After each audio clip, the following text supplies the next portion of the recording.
Hello? Hello. Okay, there you are.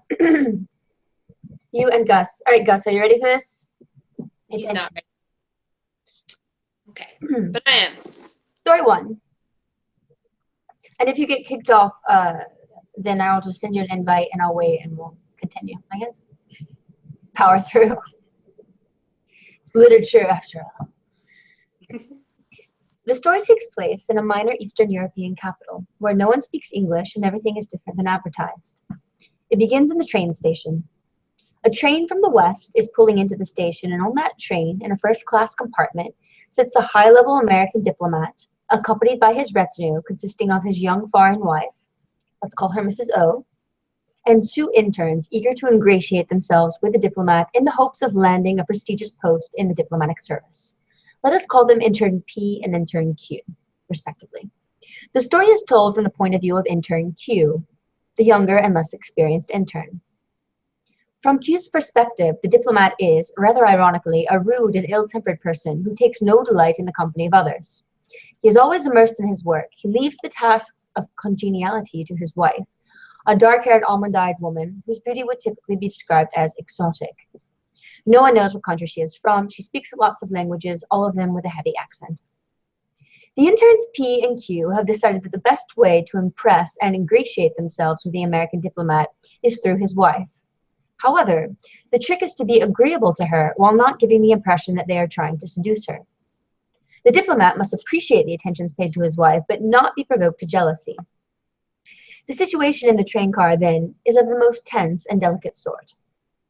Just as they are preparing to switch trains, Mrs. O's Pomeranian leaps out of the open window and scampers off in pursuit of a sausage truck.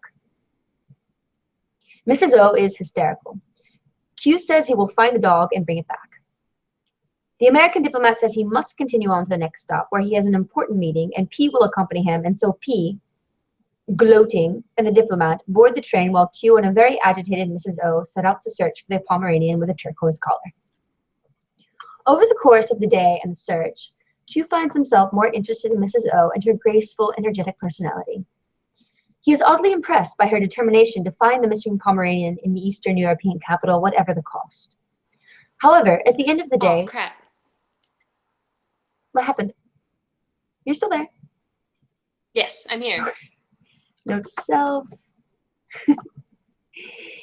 They still have not found it. Exhausted, they return to the hotel next to the train station, a seedy place, the kind that also rents by the hour and whose rooms are covered in mirrors and cheap black leather. They offer no rooms with two beds. Q gallantly offers Mrs. O the bed and makes a bed for himself on the floor. They talk. Eventually, he guides the conversation towards her marriage. He had expected that she had come from a poor family and had married the diplomats to get money. But no, she had just wanted to travel. And unless she married a foreigner, she said, there was no hope of ever leaving her bleak little hometown. And really, she adds, the diplomat is not so bad or so ill-tempered. It's just that he finds you so dreadfully annoying with your clumsy compliments and your sycophantic behavior.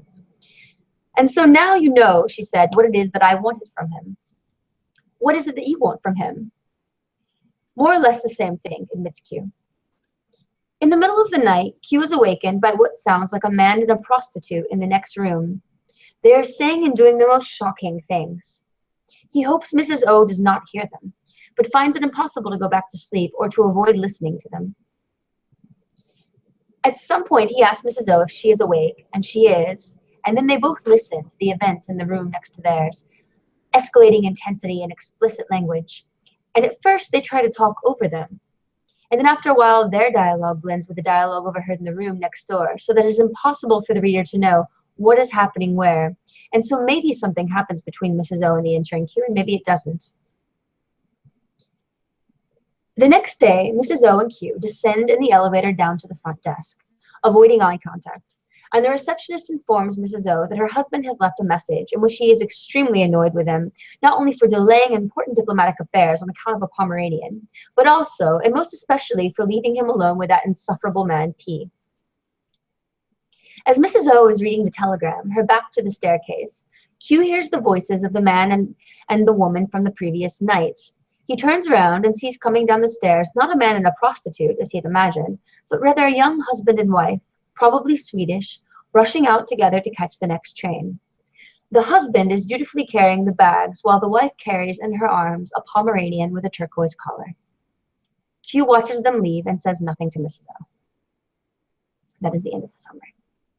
Now I will read the excerpt, accompanied by George Gershwin's 3 Preludes. Ooh. I know. As performed by the St. Nicholas Church in Sweden, as a fitting story, in April of 2008. Make sure it's not too loud.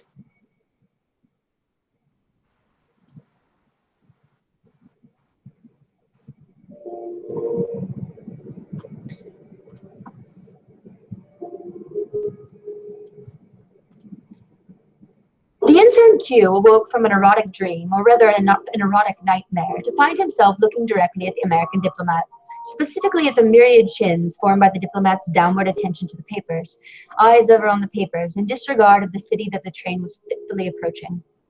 Next to the diplomat, the intern P was reading a treatise in French on reforms and border crossing regulations, the cover ostentatiously lifted so that, Q theorized, the present company might behold him in this, the plenitude of his intellect and being, reading an article on visa reform in French on a first-class train compartment, his tea untouched, for such was his enthrallment with the monitoring of boundary lines between the sovereign powers.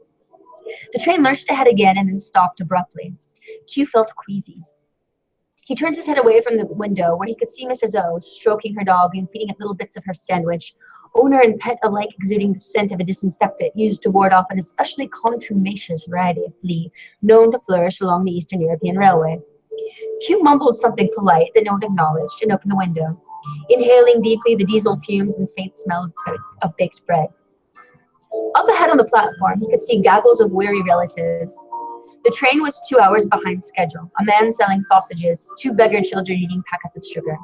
Above them, in grays and yellows, the intern Q could just make out, through the smog, the gray and yellow cupolas of the historic city center.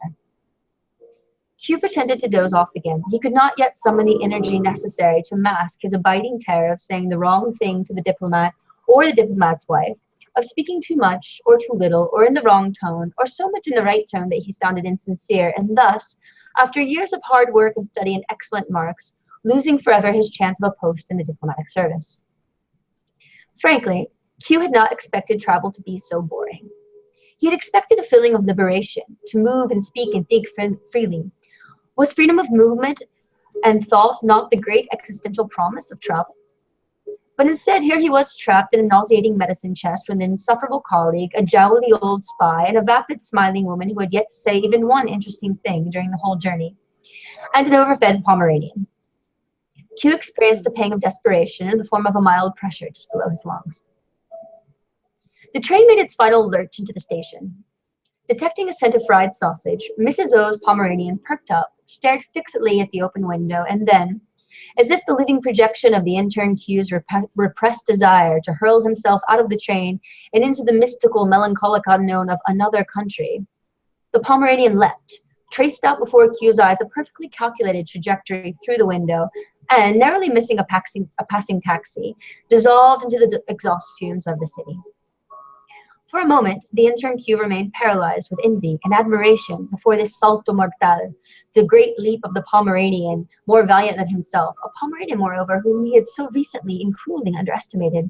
One must always be willing to amend one's judgments of character, Q thought, still staring at the window. The distressed cries of Mrs. O yanked him back into the tedious presence of spoken dialogue. And that is the end of the first excerpt. Oh, very funny. Yes, it touches the great themes of these our times. There's much zeitgeist. Okay, shall I continue? Yes, please do. So, and we got through we got through 1.5 preludes of 3 preludes of Gershwin. Highly recommended. Gershwin is very good. Especially for cities. Anytime you're in a city, it sounds like Gershwin. Unfortunately, I can only hear the beginning of the piece. Hopefully it comes across better, I think. I'm sure it won't. We'll have to work on that part later. I'm absolutely positive that you won't be able to hear it. But the sound is different on this end anyway. Like if I click, it's quite loud. Okay. Summary 2. Mhm. My second story also begins in an Eastern European capital, only a slightly bigger one and more important. This time we are not in a train station, but in the home of a middle-class family. The oldest son, H, let's call him H, had long since ceased to believe that the family would actually go on a vacation to another country. But he was still grateful to his father for at least promising to take them somewhere, for letting them all dream. But he also relished the inevitable moment of revelation, when it turned out that, yet again, the vacation must be postponed. This disappointment, far from depressing him, served to vindicate his cynical outlook on life. Now, time for this family was divided into years, named after countries they would never visit. Thus, the year of Scotland, when H was 14, was followed by the year of Portugal, and Portugal by the year of Capri. The story that I'm about to tell, takes place in the year of Capri. One evening, the father returns home from work in a terrible mood, complaining about everything. After dinner, he announces, to no one's surprise, that due to some unforeseen financial complications, the family vacation to Capri must be postponed till next year. H then declares that the rest of them can stay, but he is going somewhere. He has sold his motorcycle and he is going to travel. He does not have enough money for Capri, but he does have enough to rent a cabin by the river, together with 2 of his friends. Let us call them J and G. All summer, H, J, and G talk and read and laugh and swim and have a jolly time, and every afternoon, when they go into town to buy groceries, they stop and talk to the shopkeeper's daughter, a certain Miss Z, who has dark brown hair and bright blue eyes, and whom H finds extraordinarily pretty. J and G say charming, funny, intelligent things to Miss Z. They make her laugh, and H can only watch jealously as they seduce the love of his life before his eyes. He is convinced that she is in love with one of them, or of both of them, and he stands apart and pretends to be indifferent. This situation of hidden internal turmoil and exterior indifference lasts until the end of the summer and the village dance that occurs the day before the boys will all return home. H does not want to go to the dance because he imagines how pretty Miss C will look. Then he imagines how she is in love with one of his friends or both of his friends. So he feigns disinterest, and only after a long series of doubts and vacillations that constitute a considerable part of the story does he finally decide to go. And here I'm going to read the excerpt in the middle of the story and then continue the summary, because it makes more sense that way. So this excerpt will be accompanied by The Last Hug, also known as The Last Kiss, a Polish waltz as performed by Eero Richmond. E-E-R-O, Richmond is a name.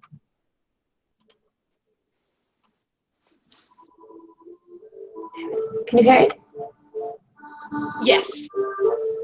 Okay, I will include the links later. It's very funny.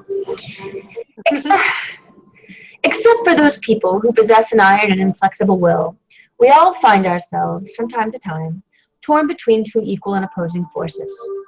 This sort of dilemma happens to everyone, since fortunately there are very few people blessed with iron and inflexible wills. Such inhumane bureaucrats of the conscience only vex and annoy their fellows, motivated by morbid ambition and bestial greed, hiding their petty personal aspirations under a mantle of noble, elevated discourse.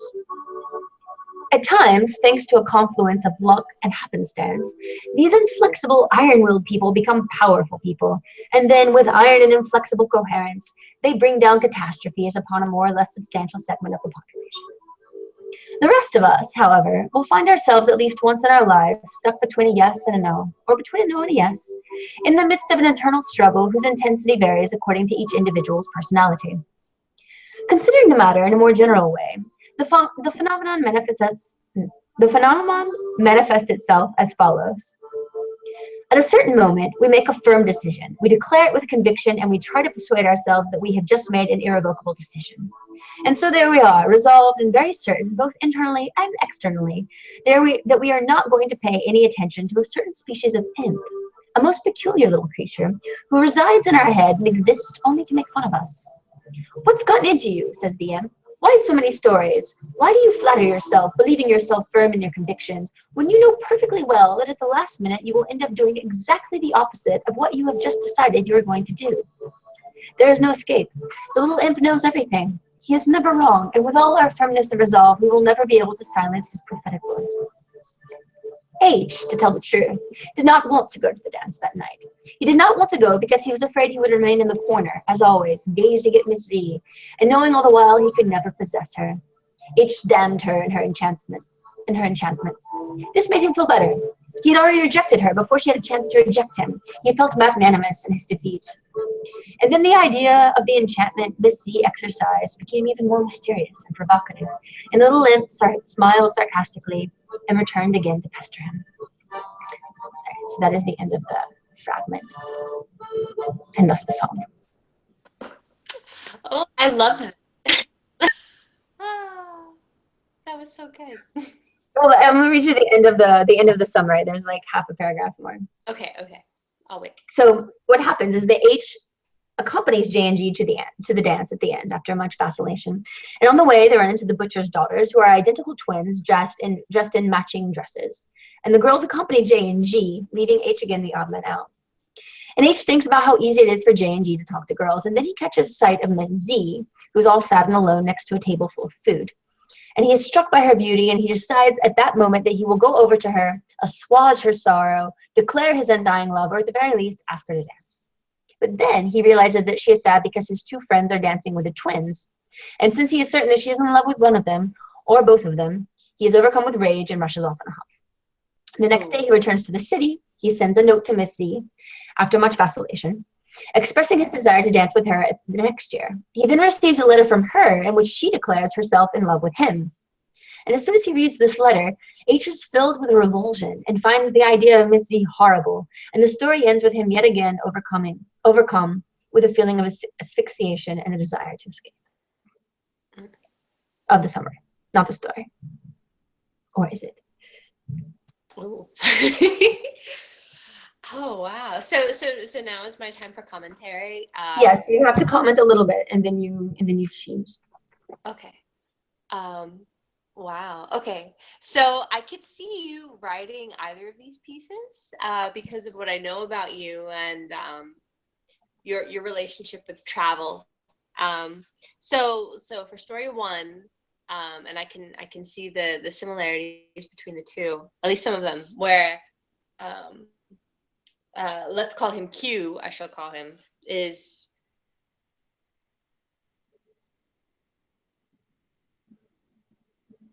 pleasant diplomat in order to take advantage of the traveling opportunities that he provides, much like his wife. And then with the second story, the other main character, being constantly disappointed by his father and unable to travel as he would, and finding a sort of a sickening relish in being denied the opportunities to travel, and then being able to kind of relax and enjoy that misery by naming respective years after the locations that they aren't able to travel to, and then that correlating, of course, with relishing those miserable moments when he can't enjoy being with the woman that he loves, and then when the opportunity for love is finally given to him, having to reject it. It seems as though he's more in love with being miserable than the ideas that he creates in his own mind. So I think that those different comparisons are very interesting. Although you're frozen, so I can't tell if we're still. Oh, well, you were frozen for a second, but we're gonna cling on. We haven't been cut off yet. There you are. You're back. Okay. I think we're good. I think we're still on board. Yeah. No, it's interesting. Like, I think that, or at least as I kind of imagine him, he's quite good at dealing with disappointment. But then if an expectation were to be fulfilled, he would be totally horrified and not know what to do. Like, he's been so conditioned to a life of disappointment that the contrary just not only scares him, but actually disgusts him. Mm-hmm. So I think for a couple different reasons, from what I imagine, again, of your own more autobiographical experiences, I can see certain ways that you could have perhaps written both stories. But if I had to guess which one that you had written, I would say that you wrote the first one. Right. Oh, man. We're 2 for 0 now. Oh, God. Or 2-0. You got one right and I got one wrong. No. And I only say that because, and this was my reasoning. The presentation of travel and of characters, especially in the beginning, it was very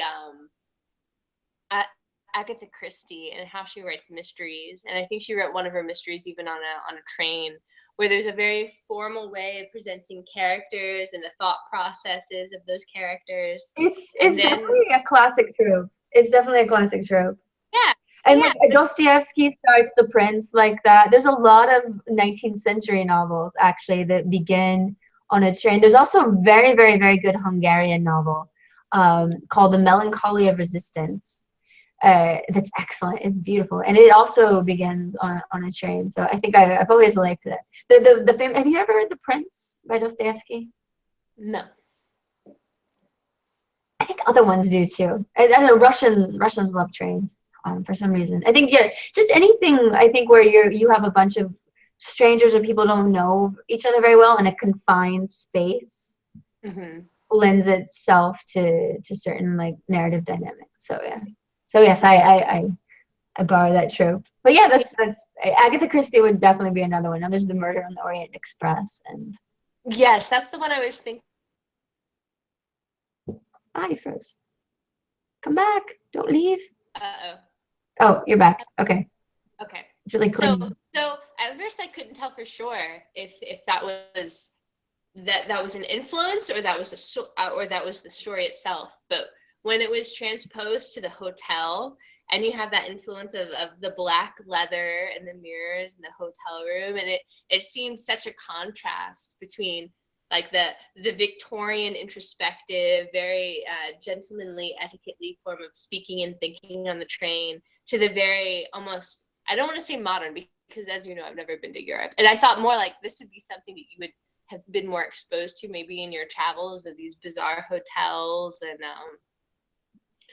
I don't know. It just seemed that perhaps it was a blend between the Agatha Christie influence and then the personal experience of actually exploring through Europe and beyond. But so that it's true actually. So the description of the hotel is based on a hotel that I stayed at Lima in Peru. And which was basically a hotel for prostitutes, but there was nothing else open. And it was literally the entire walls, all four walls were just mirrors. And there was, except for there was one spot where there was just a giant picture of John Lennon. And if that isn't erotic, I don't know what is. And then there was like a little menu where you could order like lubricants and things, and it was all extremely seedy. But memorable, clearly. And then the idea, actually, what I like of is the different, jumping in across like different spaces and times. But then the idea of overhearing things in a hotel. There's a writer named Elizabeth Taylor, no relation to the actual actress, and she has a very good story. It's different, but it hinges on two couples and just one couple overhearing an argument in the other room, and then how each couple kind of absorbs the other's energy, like through the wall almost, and then they both come out with like different results. It's interesting. But the real story is called all right, so let me show you the cover.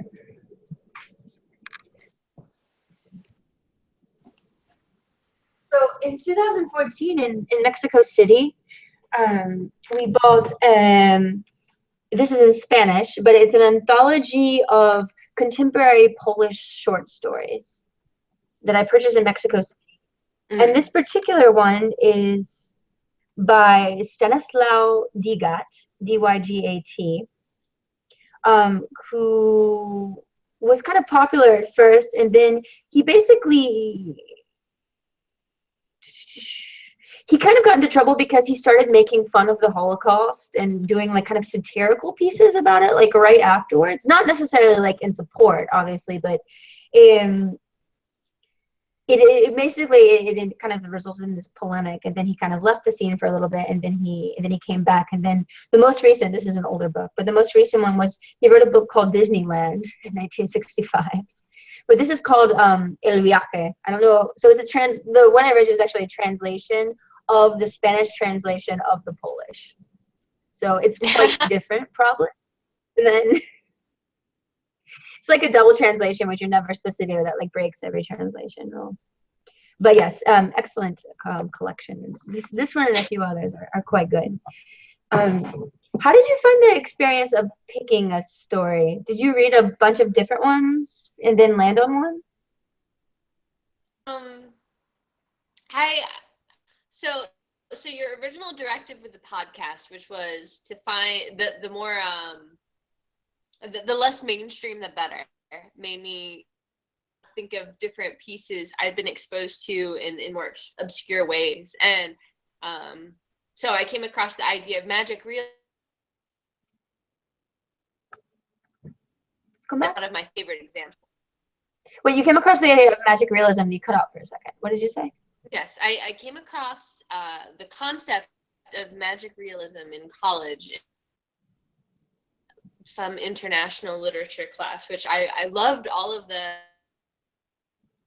in Latin American and a myriad of authors, which were very good. And I fell in love with the genre, which I was so shocked I like a more isolated example of literature, at least to more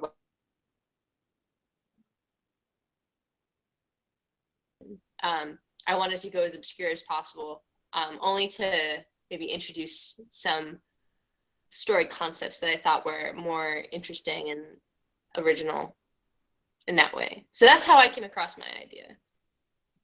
No, I like that. I mean, and magic realism is such a it's such a broadly defined, like kind of myriad genre.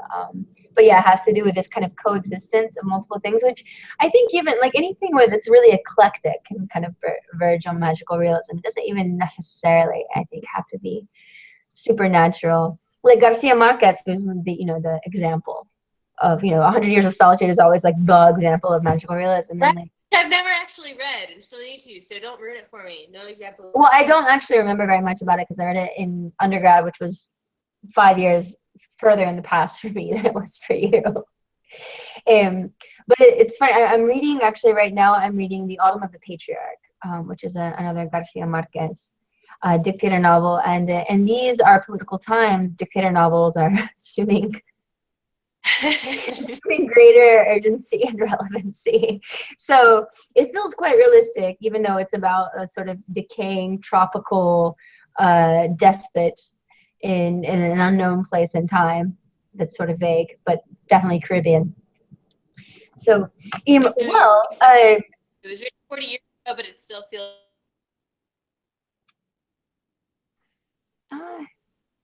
It still feels what? Relevant. Yes, indeed. Well, I mean, that's why it's literature and not, journalism, I guess. Not that there's anything wrong with journalism. Well, all right, so, who's